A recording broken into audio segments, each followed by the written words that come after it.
What's going on, guys? You're listening to WSOU. I am Nick, and I'm here with Tuck from Biters. What's going on, man? I'm doing good, man. I'm just in the studio working on some demos. Okay. All is well. Which is that's all pretty interesting because you guys put out an album not too long ago, which I was actually a big fan of, Electric Blood. So you guys are already putting up new demos. Well, I always write all the time. Okay. So I'm working on demos. Yeah. All right. So that probably wouldn't, not for a while. I'd like to be recording the next record in the next 2 or 3 months. Oh, okay. Wow. Yeah. Yeah. I mean, it came out in August, I think. Yeah, I think it was something like that. So it's been about, was that maybe 6 months or so? Yeah, and I think we recorded it in like March or April. Oh, okay. So it's been. Yeah. It takes Okay. a minute to set up, you know. Yeah, that's true. So I'm already itching. yeah, so now I was a big fan when I got a copy of it. It's very straight up, just good time, rock and roll, with a little punk edge on it. So how has that been so far, the reception of that? It's been great, man. Yeah, especially overseas. Okay. The UK, it's been really kind of taken in with open arms. The reviews were great. We made a bunch of top 10. The infrastructure is different over there. You can still get played on the radio without having, a massive amount of payola behind you or a major label. So it's cool. And we've been over there twice since the record came out. And the U.S., and we're just still building our own little cult following like we always have. Still trying to blaze a trail. Right.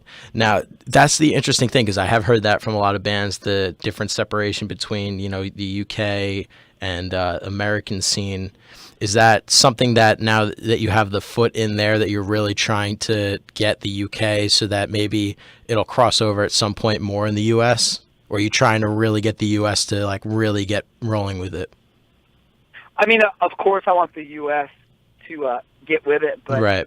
Unfortunately, the grassroots movement is harder in America. You have to have a lot of money to get on the radio. Over here, it's completely different. And there's a machine, and until and it's a very bureaucratic over here. And it's just a different animal, man. It's fine. And rock and roll isn't as popular over here. Yeah, that's true. Heritage acts are really big over here. Okay. But in the UK, of course, people are going to go see Boston and, whatever kind of old rock and roll. It's still massive over here.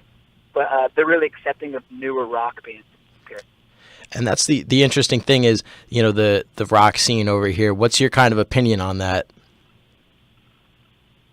You know what, man? I come from a very punk rock background, DIY, and I've toured the bars. And, okay.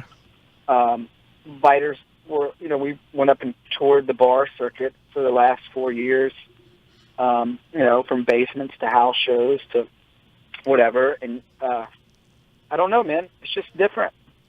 People are less reserved over here. It's great. I just think the youth isn't into rock and roll as much. Yeah, very true. Do you think there's going to be a wave at any point, or do you think it's kind of gotten to a point where we've moved past it? Honestly, man, I don't know because everything is so unstable right now. I couldn't predict the future, but, what I am seeing is a lot of stuff that's being labeled as rock and roll isn't really rock and roll. True, in yeah. the sense of, to me, if a band sounds completely digital and there's not a lot of guitars and the vocals are heavily auto-tuned and it could basically be with a different, you could put Katy Perry in front of the track. That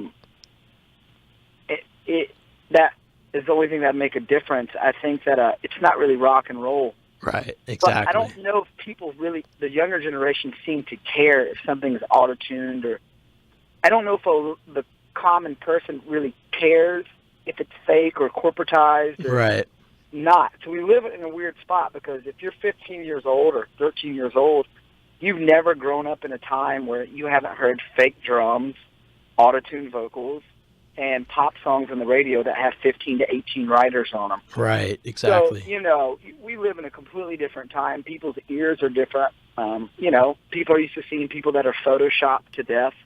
They're used to seeing girls have their ass pumped full of collagen and showing it off online. So the standard is very different than what it was. Oh yeah, and that's why I like that you guys stick very true to the rock and punk aspect, whether it's the musical side, the aesthetic side. You guys are still carrying the rock and roll card, which I really like because you don't see as many bands really doing that anymore. Well, the reason why I don't think you see bands doing it anymore is because it's not popular. Right. If it was popular, more bands would do it. But to go out and do some stuff that really isn't hip, or you're not going to make any money, or it's a bigger risk and it's a lot more work. But I can't help the kind of music we like, or I can't help the kind of records that I love, or the kind of things I want to do. So I would just rather do what I want and die trying, Oh yeah. Well, it's definitely paying off. You guys have a really big tour coming up with Buckcherry and Blackstone Cherry. Blackstone Cherry. The Cherry Tour. Yeah. Yeah, the Cherry Tour. I thought about that. I'm like, wait. I'm like, no, they're both the Cherry bands. Yeah, that's insane. Both of those bands are, those forefront of, I guess you can call it the current rock scene. Yeah, I'm excited, man. We did so many headlining tours, playing to 100 people, 150 people a night. It's going to be nice to get in front of a bigger audience. So I'm really grateful to start, having these better direct support gigs and these tours with bigger bands. It's awesome. Really excited about it. Oh yeah, for sure. And I know that those bands, if they have such a huge following already, that being in front of that many people is definitely going to be opening you guys up to a bigger audience. It is, man. We just got back from the UK on the Kerrang tour, and it was with Sum 41. Right, yeah. Now that was thousands of people a night, and it was great, man. And I love doing it. It's great exercise in being a front man too, playing for people who aren't your fans. Oh yeah, that's very true. You got to really win them over. Yeah. It pushes you. So I really enjoy that. Now, since you just said you were playing with Sum 41 and then going over to Buckcherry, do you think playing to, a more punk audience compared to a rock audience really is a big difference? I think the crowd is going to be different in age demographic. The Sum 41 were a lot of teenagers, and I would assume the Buckcherry crowd would be, 25, 30 to 45. Right. Which is going to be fine. I think the Buckcherry crowd is going to be more open to what we're doing. But, we kind of ride the line. We have pop, kind of power pop hooks and some hard rock mixed in. So we're kind of a mixture. But I'm pretty confident it's going to be great. Oh, yeah, for sure. And, I mean, you guys have already done so many big tours with, these big bands and have gotten backings from so many people. You did the tour with Social Distortion, Green Day, and even Ace Frehley. When Kiss gives you that backing, I mean, that's a big deal. Yeah, we're really big fans of Kiss. The Ace Frehley tour was great. Oh, yeah. Now, I mean, is there something in the future that you'd really want to get a tour put together that, like, you're just dying to play with somebody? Man, most of my favorite bands are long gone. Right. Or, the guys are older, Yeah. But I would like to tour with any bands that we can make an impact or turn kids on to rock and roll. Oh, yeah, for sure. Trying to turn kids on to cool rock and roll. Oh, yeah. And who do you consider, like, the guys that are coming up with you as, those newer bands that people should definitely support to get the scene, as active as possible? I don't really keep up with a lot of modern music, to be honest. But there's a lot of bands that I'm friends with and bands that I've worked with and that I'm fans of. There's a band from New York called Wildlife. They're great. Okay. There's a band from L.A. called Dr. Boogie. They're really cool. Atlanta's got some cool rock bands. But I think the most important thing is there's a lot of pockets in the underground that are really doing some cool stuff. But, it's not gaining mainstream attention. It's a slow simmer. So hopefully the small underground rock and roll can start coming to the forefront, Right.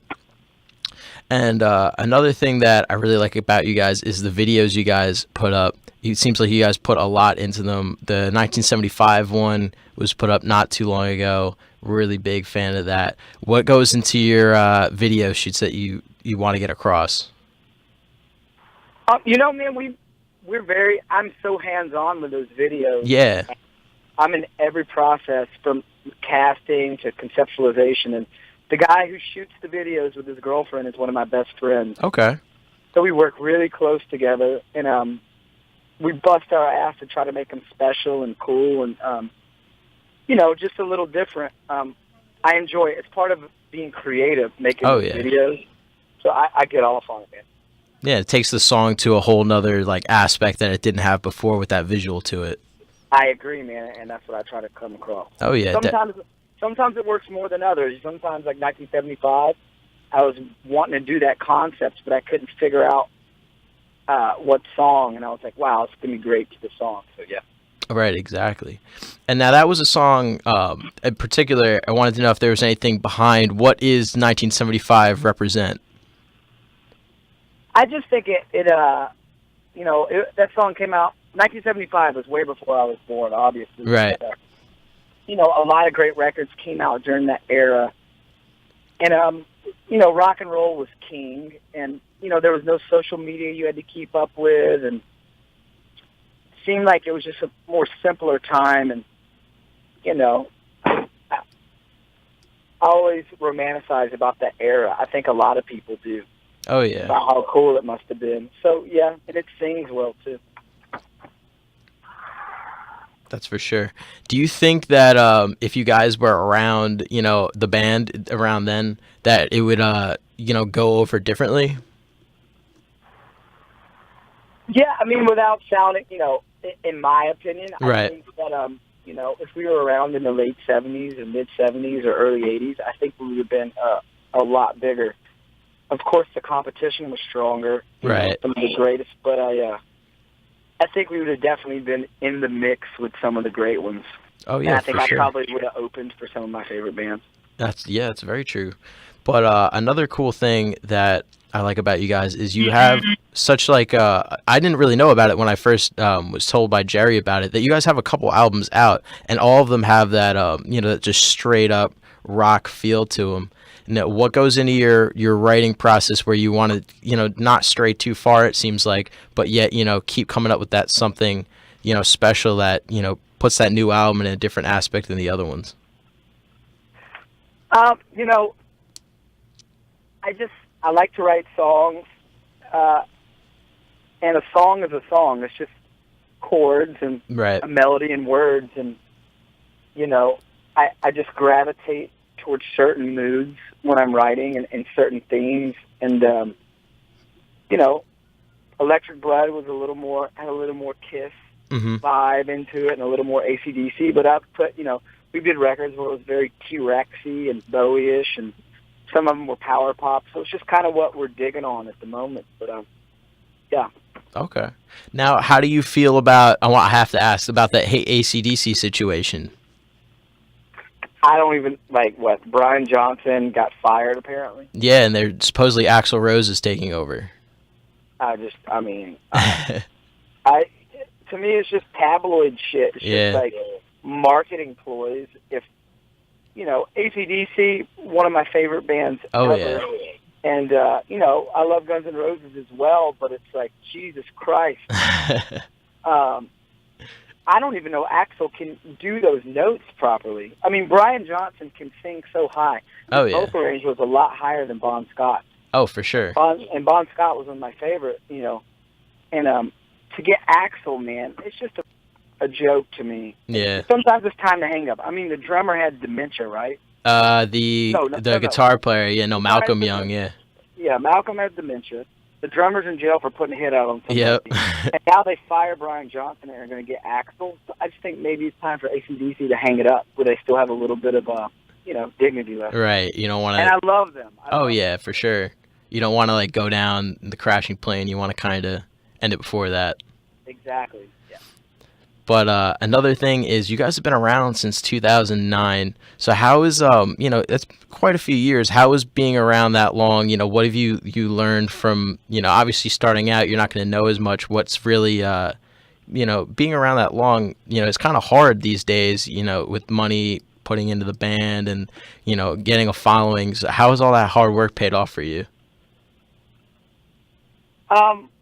Man, before Earache came and decided to put this record out, we couldn't do it anymore. Wow. I mean, I'm always going to write songs. Right. And I would love to play, but like touring and kind of making this band your main priority, I've really exasperated every favor. I've emptied every bank account. I've lost relationships. I've damaged. So I've kind of put everything on the line for this band. And at this point, I've been so beaten down by the whole experience of starting a band from nothing that I'm humbled to the point where I'm just grateful to be able to even just tour and play. Right. Especially in today's musical climate. I live in Atlanta, and it's mostly hip-hop. And a lot of it is, I don't understand what's going on. So to me, as just trying to be a songwriter and being a performer in today's age and still have a guitar around my neck, man, it's a blessing. Oh, yeah, for sure. You don't see it that much anymore. Mm-mm. Now, we'll end with one more question. For people who don't really know much about you guys and haven't really checked out much, what would be like the one song that you would tell people to go to listen to immediately to kind of get where you guys are coming from? I don't know, man. There's so many different vibes. We have a couple different styles that we do. Some people that like the harder stuff, right? Like, low life and high definition. Okay. And then if you're into power pop and like the big Cheap Trick stuff, Restless Hearts is good. And I don't know, man. I would just go to like the Spotify or something. I feel you. Yeah.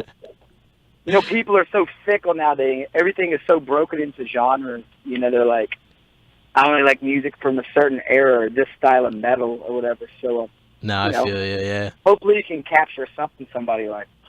Well, actually, we'll go off that question real fast, too. What's your opinions on the whole, Spotify? Because I know a lot of people are for it, a lot of people are against it. I mean, once again, man, I'm at the point, where, I had to, no matter how much I fought it, I had to adapt to technology. Right. Me bitching about it or not putting the band on Spotify is only going to hurt it. True. Unfortunately, it's a part of the infrastructure today. Not for better or for worse. I mean, you have to utilize all the tools, man. Oh, yeah, for sure. It's a different game. You have to adapt. Man. Definitely. Is there anything you want to say wrapping up?